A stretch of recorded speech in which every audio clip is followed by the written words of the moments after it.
പിതാവിനും പുത്രനും പരിശുദ്ധ റൂഹായിക്കും സ്തുതി, ആദ്യം മുതൽ എന്നേക്കും തന്നെ ആമേൻ. ഇന്ന് ഏപ്രിൽ 15 ബുധൻ. പുറപ്പാട് പുസ്തകം 15-ാം അധ്യായം 26-ാമത്തെ വാക്യം. നിന്റെ ദൈവമായ യഹോവയുടെ വാക്ക് നീ ശ്രദ്ധയോടെ കേട്ട് അവന് പ്രസാദമുള്ളത് ചെയ്യുകയും അവന്റെ കൽപ്പനകളെ അനുസരിച്ച് അവന്റെ സകല വിധികൾ പ്രമാണിക്കുകയും ചെയ്താൽ ഞാൻ മിസ്രയീമ്യർക്ക് വരുത്തിയ വ്യാധികളിൽ ഒന്നും നിനക്ക് വരുത്തുകയില്ല. ഞാൻ നിന്നെ സൗഖ്യമാക്കുന്ന യഹോവ ആകുന്നുവെന്ന് അരുളി ചെയ്തു. ജീവിതത്തിൽ ചില നിമിഷങ്ങളിൽ നാം ഒരു യുദ്ധഭൂമിയിൽ നിൽക്കുന്നവരെ പോലെ അനുഭവപ്പെടാറുണ്ട്.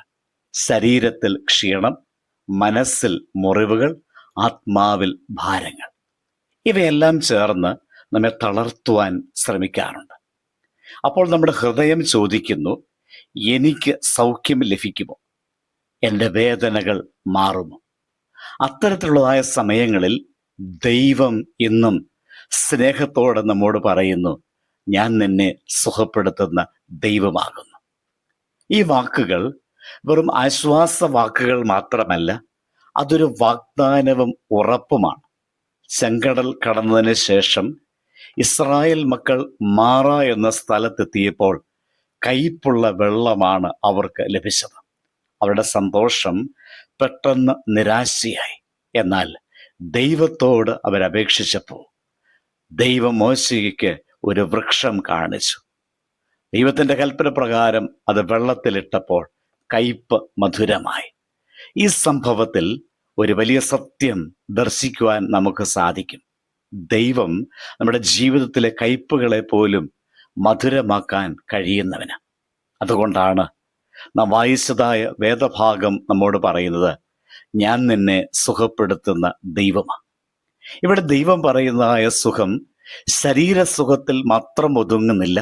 നമ്മുടെ മനസ്സിലെ മുറിവുകൾക്കും ആത്മാവിൻ്റെ ക്ഷീണങ്ങൾക്കും ബന്ധങ്ങളിലെ പൊട്ടലുകൾക്കും ദൈവം സുഖം നൽകുന്നു.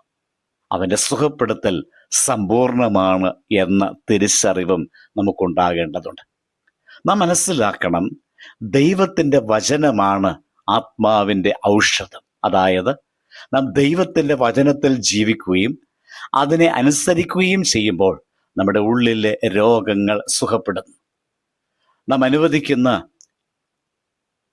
നമ്മുടെ ജീവിതത്തിൽ ദൈവം അനുവദിക്കുന്ന പരീക്ഷണങ്ങൾ നമ്മെ തകർക്കുവാനല്ല, നമ്മെ മാറ്റാന്. അതുകൊണ്ട് നമ്മുടെ വേദനകളും പരീക്ഷണങ്ങളും ദൈവത്തിൻ്റെ ചികിത്സയുടെ ഭാഗമാണ് എന്ന് നാം മനസ്സിലാക്കണം.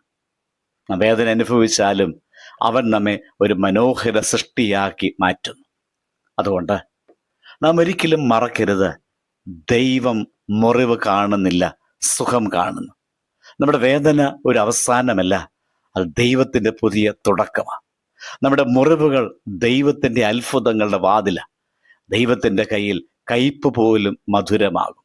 പ്രിയരെ, നമ്മുടെ ജീവിതത്തിൽ എത്ര വേദനകളും മുറിവുകളും ഉണ്ടായാലും ദൈവത്തിൻ്റെ ഈ വാഗ്ദാനം ഇന്നും നിലനിൽക്കുന്നു. ഞാൻ നിന്നെ സുഖപ്പെടുത്തുന്ന ദൈവമാകുന്നു. അതുകൊണ്ട് വിശ്വാസത്തോടെ അവൻ്റെ അടുക്കലെത്താം. നമ്മുടെ മുറിവുകൾ അവൻ്റെ സന്നിധിയിൽ സമർപ്പിക്കാം. കാരണം അവൻ മാത്രം നമ്മെ പൂർണ്ണമായി സുഖപ്പെടുത്താൻ കഴിവുള്ളവന്. പ്രാർത്ഥിക്കാം. സ്നേഹമുള്ള സ്വർഗസ്ഥ പിതാവേ, ഞങ്ങളുടെ ജീവിതത്തിലെ എല്ലാ മുറിവുകളിലും വേദനകളിലും ഭയങ്ങളിലും ഞങ്ങൾ നിന്റെ സന്നിധിയിൽ സമർപ്പിച്ച് പ്രാർത്ഥിക്കുന്നു. നീ സുഖപ്പെടുന്ന ദൈവമാണ് ഞങ്ങൾ വിശ്വസിക്കുന്നു. ഞങ്ങളുടെ ഹൃദയങ്ങളെ തൊട്ട് ഞങ്ങളെ പുതുക്കണമേ. ഞങ്ങളുടെ കയ്പുകൾ മധുരമാക്കണമേ. നിന്റെ വചനത്തിൽ നടക്കുവാൻ ഞങ്ങളെ സഹായിക്കണമേ. നിന്റെ സമാധാനവും സുഖവും ഞങ്ങളുടെ ജീവിതത്തിൽ നിറയ്ക്കണമേ. ആമേൻ.